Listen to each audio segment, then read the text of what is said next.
नमस्कार दोस्तों, स्वागत करते हैं आपके अपने YouTube चैनल मैथ्स वाला में। आज कक्षा 10th मैथमेटिक्स के लिए शानदार, जबरदस्त तरीके से मैं बोर्ड पैटर्न के अकॉर्डिंग एक पेपर सोल्व करवाऊंगा, जिसमें से मैं पहले प्रश्न में ऑब्जेक्टिव प्रश्न के रूप में 18 प्रश्न आएंगे विद्यार्थियों। तो मैं 9 प्रश्न लेकर आया हूं। 9 प्रश्न नेक्स्ट वीडियो में आपको हल करवाऊंगा। जबरदस्त तरीके से आप शानदार तरीके से प्रश्न को अच्छे से समझेंगे। देखिए, तो पहला क्वेश्चन दे रखा है 144 व 198 का HCF ज्ञात कीजिए। विथ कंसेप्ट सोल्व करवाऊंगा। तो पहला क्वेश्चन आपको 144 व 198। अब आप सभी स्टूडेंट को पता होना चाहिए कि HCF आप अलग अलग अभाज्य गुणनखंड करके निकालेंगे, ठीक है। तो इसमें जब 2 का भाग दूंगा तो मेरे पास क्या आएगा, 72। क्या आएगा, 72। और आप उत्तर की जांच करने के लिए इसको इसके साथ मल्टीप्लाई कर दिया, ऊपर वाला आंसर आएगा 2 दूनी 4, 7 दूनी 14। फिर इसमें देंगे 36, ठीक है। फिर यहां 2 का भाग देंगे, कितना आएगा 18। फिर 2 का भाग जा रहा है वापस, कितना आएगा 9। अब 2 का नहीं जा रहा, क्योंकि 2 की भाजकता स्टूडेंट को पता होनी चाहिए। इकाई अंक के स्थान पर 0, 2, 4, 6, 8 आदि अंक आने चाहिए किसी भी संख्या के। तो इस संख्या के देखो, यहां पर इकाई अंक ही 9 है, तो नहीं जाएगा। तो फिर 3 का दे, तो 3 3 9 और 3 का वापस जाए, कितना आएगा 1 आएगा। कितना आएगा स्टूडेंट, 1 आएगा। उसके बाद में इसका तो 2 का भाग जा रहा, 2 ने 18, ठीक है। 2 ने 18, 1 बच गया, 2 ने 18, 99 दूनी 198 होते हैं। 9 तो 18 का 8, केरी कितनी 1 हो गई, 9 18 19। अब इसमें 2 का भाग नहीं जा सकता, तो इसमें 3 का भाग देंगे अपन, 33 आएगा। फिर 33 में 3 का देंगे तो मेरे पास 11 आएगा। फिर 11 में देंगे, कितना आएगा, ये आएगा, ठीक है। अब इनमें से कॉमन निकालना है, तो कॉमन देखो, एक तो 2 कॉमन आ रहा है इसमें से, ठीक है, मल्टीप्लाई करेंगे। उसके बाद 2 आ रहा है, 2 नहीं आ रहा है इसमें, फिर 3 आ रहा है, तो फिर 3 लिख दो, एक और 3 आ रहा है, तो एक और 3 लिख दो। तो 3 3 9, 9 दूनी 18 आपका करेक्ट आंसर होगा। इस प्रकार से HCF निकालेंगे, मतलब दोनों में कॉमन क्या है, ठीक है, वो हाईएस्ट कॉमन फैक्टर होता है। ये अपन को 18 मिल गए, तो ऑप्शन नंबर द आपका सुव्यवस्थित तरीके से करेक्ट आंसर आ गया स्टूडेंट, ठीक है। अगला प्रश्न करते हैं। अगला प्रश्न करने के लिए जबरदस्त तरीके से क्वेश्चन है, बहुपद 2x² plus x plus k का एक शून्यंक, मान लो 2 शून्यंक अल्फा और बीटा होते हैं, जिसमें एक शून्यंक आपको स्टूडेंट 3 दे रखा है। तो पहले तो फिर k का मान पूछ रहे हैं, लेकिन आपको बीटा भी निकालना पड़ सकता है। तो पहले प्रश्न समझे कहां क्या बोल रहा है। यहां ये px फॉर्म में है, ठीक है। अब यहां k कब आता है, अल्फा डॉट बीटा होता है c बटा a, ठीक है। शून्यंकों का गुणनफल होता है अचर पद बटे में एक्स स्क्वायर का गुणांक, ठीक है। अचर पद बटे में एक्स स्क्वायर का गुणांक। तो एक मान अपन को 3 दे रखा है, डॉट बीटा मेरे पास नहीं है, ये मेरे पास के है, ये कितना 2 है। तुलना तो आप आसानी से कर सकते हैं। इस प्रकार से आपको एक मानक रूप याद रखना है, a x square plus b x plus c, ठीक है। तो यहां एक्स स्क्वायर गुणांक ए है, तो ए का मान कितना आ गया, 2 आ गया। बी मेरे पास 1 आ गया, और सी मेरे पास क्या गया, के। अब कुछ नहीं करना है, के निकाल लो आसानी से। ये इधर जाएगा, 3 दूनी 6 बीटा हो गई, ठीक है। ये कोई समीकरण मान लेते हैं, समीकरण नंबर 1, ठीक है। अब आप बीटा निकालने के लिए आपको पता है अल्फा प्लस बीटा होता है minus B upon A. Alpha वही वापस लगाओ, 3 plus beta is equals to minus B की वैल्यू कितनी है, 1 अपॉन 2, ठीक है, बटे में 2। अब यहां से प्लस का 3 उधर जाकर ट्रांसफर कर देंगे स्टूडेंट, तो बीटा बराबर आएगा -1/2 -3। अब यहां से मुझे पता है, मैं माइनस कॉमन ले लूंगा एक बार, ठीक है। तो ये मेरे पास दोनों प्लस के हो गए, तो माइनस के अंदर 3.5 हो गए, और 3 और 6 7/2 मेरे पास किसका मान है स्टूडेंट, बीटा का। किसका मान है, बीटा का मान है। आराम से स्टेप बाय स्टेप सीखे। कोई किसी विद्यार्थी को डाउट हो तो वीडियो देखने के बाद में कमेंट डाल दे, वापस उस क्वेश्चन को अपन सॉल्यूशन में ले लेंगे, ठीक है। Beta is equals to minus का 7/2। यहां बीटा की वैल्यू रख दो, तो k बराबर 6 इंटू बीटा है -7/2। ये कट गया, 3 और इससे मल्टीप्लाई करूंगा तो मेरे पास निकल कर आएगा -21 और के का मान कहीं ना कहीं अपन को मिलेगा, यही ऑप्शन नंबर द इसका भी करेक्ट आंसर होगा। तो आई होप आपको वीडियो अच्छा लग रहा होगा, वीडियो को लाइक करें, चैनल करें सब्सक्राइब, ताकि ऐसे लेटेस्ट जबरदस्त तरीके के प्रश्न बोर्ड परीक्षा कक्षा 10 के लिए आपको मिले। अगला प्रश्न विद्यार्थियों के लिए है, अगला प्रश्न है बच्चों के लिए y-3/7 -x/2 बराबर 1 है और y बराबर आपको 10 रख करके x का मान फाइंड आउट करना। जबरदस्त क्वेश्चन है, जबरदस्त क्वेश्चन है, हिम्मत मत खोना दोस्त, अभी तो बहुत आगे जाना है। जिन्होंने कहा था तेरे बस का नहीं, उन्हें भी करके दिखलाना मेरे शेर शेरनियों, लाड लो। आपके लिए y का मान 10 दे रखा, रख दो यहां पर, कुछ नहीं करना, बस सोल्व करना है। -x/2 बराबर 1, ठीक है। अब ये कितना है, 7 ही आया, 7/7 -x/2 = 1, कट गया कितना है 1 - x/2 = 1। अब ये उधर भेज दो, -x/2 1 - 1, ये 0 आ गया और ये उधर जाएगा 0, तो x की वैल्यू भी फाइनली क्या निकल कर आएगी, 0 निकल कर आएगी। तो आपका correct answer number 1 A option आपका करेक्ट उत्तर होगा। जबरदस्त क्वेश्चन था ये। इस प्रकार से स्टेप बाय स्टेप आपको सॉल्यूशन के साथ, कंसेप्ट के साथ बता रहा हूं, ठीक है।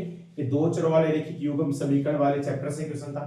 अगला प्रश्न जबरदस्त अच्छा है कि एक्सरसाइज त्रिभुज से रिलेटेड है। चित्र में दिया गया, चित्र इस प्रकार से दिया गया, सभी स्टूडेंट आसानी से समझेंगे। ABC ट्रायंगल दे रखा है और यहां पर कोई एक भुजा और है DE, जो प्रश्न वाला कह रखा है कि DE समांतर BC है, अर्थात ये जो DE है वो BC के क्या समांतर है। तो देखो आपको फिर मान भी दे रखे, ADX दे रखा है, DBX -2 दे रखा है, फिर AE आपको दे रखा है x+2, ठीक है, और EC आपको दे रखा है x-1। जब ये समांतर हो, समझना, आधारभूत समानुपातिकता प्रमेय कौन सी है, आधारभूत समानुपातिकता प्रमेय या अनुपातिकता प्रमेय कह दो, इसका दूसरा नाम थेल्स प्रमेय है। क्या नाम है स्टूडेंट, थेल्स प्रमेय। जब ये भुजा इस भुजा के समांतर हो तो भुजाएं साइड की समानुपाती होती है। इसका मतलब आप कह सकते हैं चूंकि AD/DB बराबर में AE/EC, ठीक है, इस प्रकार से लिख सकते हैं, ठीक है। भुजाएं समानुपाती हो तो ये भुजा इस भुजा के समांतर होती है, इस प्रकार से इसका विलोम हो जाएगा। अब आप AD का मान x रखेंगे और DB मेरे पास x-2 है, कोष्टक लगा देंगे, दो संख्या आ गई, दो पद आ गए। AE मेरे पास x+2 है स्टूडेंट, ये है x-1।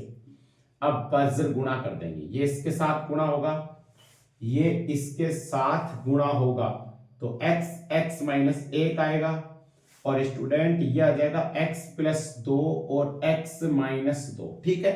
सॉल्यूशन करेंगे, अंदर गुणा कर दो, x² - x, ठीक है, = देखो यहाँ एक प्यारा सा फॉर्मूला लग रहा है विद्यार्थियों, कौन सा फॉर्मूला है बोलो, x+2 x-2, कौन सा फॉर्मूला है, a + b a - b, तो ये लगेगा a² - b², ठीक है। तो यह x² - 2 का स्क्वायर कितना हो गया, 4 हो गया। x² से x² कैंसिल हो गया, -x = -4, तो यहां पर माइनस से माइनस कैंसिल, तो x की वैल्यू मेरे लाडलो धुरंधरो शेरो कितना निकल कर आएगा आंसर, 4। तो आपका option number C correct answer होगा, ठीक है। इस प्रकार से सॉल्यूशन आपको करना होगा। नेक्स्ट क्वेश्चन है बिंदुओं 2,3 अगला 5,6 के बीच की डिस्टेंस निकालिए। अब दो बिंदु दे रखे हैं, जाहिर सी बात है जब दो बिंदु दे रखे होते हैं तो दो बिंदुओं के बीच की दूरी का सूत्र होता है √x2 - x1 का whole square plus y2 - y1 का होल स्क्वायर। इस प्रकार आप ये सूत्र लगा देते हैं, ठीक है। तो यहां पर आपके पास वैल्यू में बता देता हूं, ये x1 y1 है, x2 y2, मान रखने पर x2 की जगह x2 रखना, देखो x2 की जगह कितना है 5 माइनस x1 की जगह 2 है, स्क्वायर करो, y2 की जगह 6 है, -3 है का स्क्वायर। अब आप देखो अंदर ही सोल्व करेंगे, कितना है 3 और 3 का स्क्वायर कितना होगा 9, ये भी 3 का स्क्वायर 9, ये 18 हो गया, 18 को 3√2 लिख सकता हूं। तो ये मेरे पास सेकंड आंसर करेक्ट आंसर होगा। कैसे लिखा, इसको लिख सकते हो 9 गुणा 2 लिख सकते हो, इसको √9 और √2, इसकी वैल्यू 3 और ये, ठीक है 3√2, इस प्रकार से आंसर लिख सकते हो। नेक्स्ट क्वेश्चन चलेंगे विद्यार्थियों। नेक्स्ट क्वेश्चन दे रखा है student, 2 tan 30 degree upon 1 minus tan square 30 degree, ठीक है, का मान निकालिए। तो 2 tan 30 की वैल्यू होती है 1/√3, ठीक है, अपॉन 1 माइनस, यही मान तो लिखना है, यही तो लिखना है स्टूडेंट, यही मान लिखना है, ठीक है। 2 गुणा 1/√3 बट्टे में 1 माइनस 1/√3 का होल स्क्वायर। अब सोल्व कर दो, ऊपर का ऊपर कर दो, 2/√3। अब देखो 1 माइनस 1/3, 1/3 कैसे आया, इस टर्म 1 का स्क्वायर 1 हो गया, ऊपर का ऊपर नीचे का नीचे, √3 का स्क्वायर 3 हो गया। अब सॉल्यूशन कर देंगे, देखो ये यहां गुणा होगा 3 माइनस 1/3, ठीक है, तो 2/√3 बट्टे में 2/3। अब इस प्रकार की कोई स्टेप बन जाए तो आप इसको ऐसे सोल्व करेंगे, ऐसा कैसा, नीचे वाली पलट जाएगी और गुणा हो जाएगी, 3/2 हो जाएगा, ठीक है, ये इससे कैंसिल हो गया, तो ये 3 आ गया /√3। अब इसको लिख सकते हो आप √3 गुणा √3/3, इससे कैंसिल हो गया √3। तो आंसर कितना आया, √3 आपका करेक्ट आंसर होगा, जो ऑप्शन नंबर ए आपका सही उत्तर होगा स्टूडेंट। इस प्रकार से आपको मान रख करके स्क्वायर कहां करना है, कई बार क्यूब आ जाता है, कई बार 4 घात आ जाती है, कैसे खोलते हैं, तो उनको अच्छे से प्रैक्टिस में लाएं ताकि आपकी क्वेश्चन सभी सही हो जाएंगे। अगला प्रश्न है, एक ऊर्ध्वाधर छड़ की लंबाई तथा इसकी छाया की लंबाई, ऊर्ध्वाधर छड़ है स्टूडेंट इस प्रकार से, और इसकी लंबाई, छाया की लंबाई यहां हो गई, ये आपकी छाया और ये छड़ की लंबाई हो गई, छड़ की लंबाई। क्या बोलता है प्रश्न वाला, लंबाई का अनुपात 1:3 है, मतलब छड़ की लंबाई ये और छाया की लंबाई 1:3, मतलब ये आप मान लेंगे x और ये मान लेंगे x, मीटर में मान लो चलो। तो ये सूर्य का उन्नयन कोण थीटा पूछा है, जबरदस्त क्वेश्चन है, शानदार क्वेश्चन है, ऐसा प्रश्न बोर्ड परीक्षा में पूछता है। तो ध्यान देना, जनरली सभी प्रश्न बोर्ड परीक्षा में प्रीवियस में आए हुए हैं और इसी प्रकार के प्रश्न मैं लेकर आऊंगा बोर्ड परीक्षा तक, ताकि आपका जबरदस्त तरीके से मार्किंग अच्छी हो, ठीक है। अब देखो, अब आपको क्या करना होता है, यहां पर लंब और आधार दे रखा है, तो आप tan थीटा लगा दें, लंब बटे आधार। अब आपको पता है tan थीटा बराबर इन दोनों का अनुपात 1/√3 दे रखा है, ठीक है, इस प्रकार से। तो tan थीटा बराबर, इसको लिखा जा सकता है tan 30 डिग्री, tan से tan निरस्त मानूंगा तो थीटा बराबर 30 डिग्री मेरे पास आंसर निकल कर आ जाएगा, जो आपका उत्तर पहला ही करेक्ट आंसर होगा। अगला सवाल विद्यार्थियों के लिए, अगला सवाल स्टूडेंट, यदि एक बिंदु P से O केंद्र वाले, तो ये लो आपका कोई O केंद्र का वृत्त है, ठीक है, और बाह्य बिंदु मान लो यहां कोई बाह्य बिंदु P है विद्यार्थियों, इससे मैं कोई दो स्पर्श रेखाएं PA और PB खींचता हूं, PA और PB को स्पर्श रेखा खींचता हूं, ठीक है। स्पर्श रेखाएं परस्पर 80 डिग्री के कोण पर झुकी हुई हैं, जबरदस्त क्वेश्चन, कोण पर झुके, तो POA, यहां O, इसको मैंने A माना, इसको मैंने B माना, POA, इसको जब मिलाऊंगा तो विशेष ध्यान देना, इस कोण को पूछा है। जब इस प्रकार का कोई सवाल आपके पास नजर आता है, इस प्रकार का कोई सवाल आपके पास नजर आता है स्टूडेंट, तो ध्यान देना, यदि ये पूरा पूछ रहा है आपसे, ठीक है, मान लो ये पूरा पूछता, तो कुछ नहीं करना, 180 में से इस कोण को घटाना है, क्लियर है, जबरदस्त तरीके से डायरेक्ट कर सकते हो ऑप्शन वाला प्रश्न। 180 में से इस कोण को घटाना है, तो पूरा कितना आ जाएगा 100 डिग्री, और आधा कितना हो जाएगा 50 डिग्री आपका करेक्ट आंसर होगा। इस प्रकार से आप याद कर सकते हैं, सोल्व कर सकते हैं। यदि इसी प्रकार से मान लो ये पूरा 100 दे रखा है, ठीक है, ये पूछ लिया, तो आप 180 में 100 घटाएंगे तो ये पूरा तो आएगा 80, और ये आधा कितना हो जाएगा 40 डिग्री। इस प्रकार से ध्यान रखना, ठीक है। जबरदस्त क्वेश्चन है, आ सकता है एग्जाम में। तो ऑप्शन नंबर ए आपका करेक्ट आंसर होगा। अगला क्वेश्चन है, वृत्त के चतुर्थांश का परिमाप क्या होगा यदि वृत्त की त्रिज्या r हो। चतुर्थांश का परिमाप, इस प्रकार से कोई डायग्राम है, मान लो ऐसे समझते हैं, तो ये पहला चतुर्थांश, दूसरा, तीसरा, चौथा।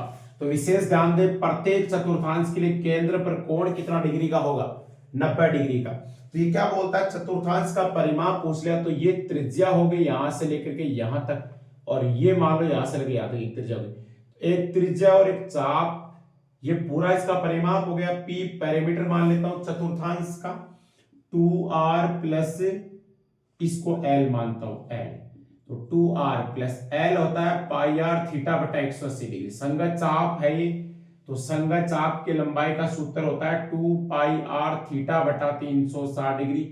कैंसिल करेंगे तो पाई r थीटा नीचे बचेगा 180 डिग्री, ठीक है। तो ये मैंने अप्लाई कर दिया। आप देखो यहाँ पर 2r प्लस, यहाँ देखो थीटा नहीं है, इसका मतलब थीटा की वैल्यू यहाँ कितनी रखनी है स्टूडेंट, 90 डिग्री। तो पाई r 90 अपॉन 180 कट जाएगा, 2 आएगा, तो 2r प्लस पाई r बटे 2, ठीक है। अब क्या करना है, इसको यहां गुणा करना है, तो आएगा 4r प्लस आगे वाला एज इट इज आ जाएगा अपॉन 2। इसको लिखा जा सकता है पाई r प्लस 4r बाद में लिख दो बटे 2। इस प्रकार से यदि किसी ऑप्शन में मिलता है तो वही चतुर्थांश का परिमाप होगा छात्रों। तो देख सकते हो इसमें नहीं है, ये गलत है, ये गलत है, ये भी गलत है। तो आंसर ऑप्शन नंबर द आपका सही सटीक उत्तर हो जाएगा। जबरदस्त तरीके से मैंने एक मॉडल में मॉडल पेपर को मैं सोल्व करा रहा हूं स्टूडेंट, और मॉडल पेपर में मैंने पहले बहुत चयनात्मक या विकल्प जो प्रश्न है, ऑब्जेक्टिव प्रश्न है, उन प्रश्नों में एक में मैंने कितने क्वेश्चन करा दिए, 9 क्वेश्चन करा दिए। अब नेक्स्ट जो वीडियो आएगा उसमें 9 क्वेश्चन और करा देंगे, क्योंकि टोटल क्वेश्चन कितने आने वाले हैं, 18 आने वाले हैं, ठीक है।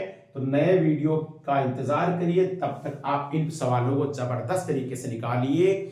जाते जाते एक बात और कह देता हूं, मेहनत इतनी खामोशी से करो, मेहनत इतनी खामोशी से करो कि सफलता भी शोर मचा दे, मेहनत इतनी खामोशी से करो कि सफलता शोर मचा दे। धन्यवाद।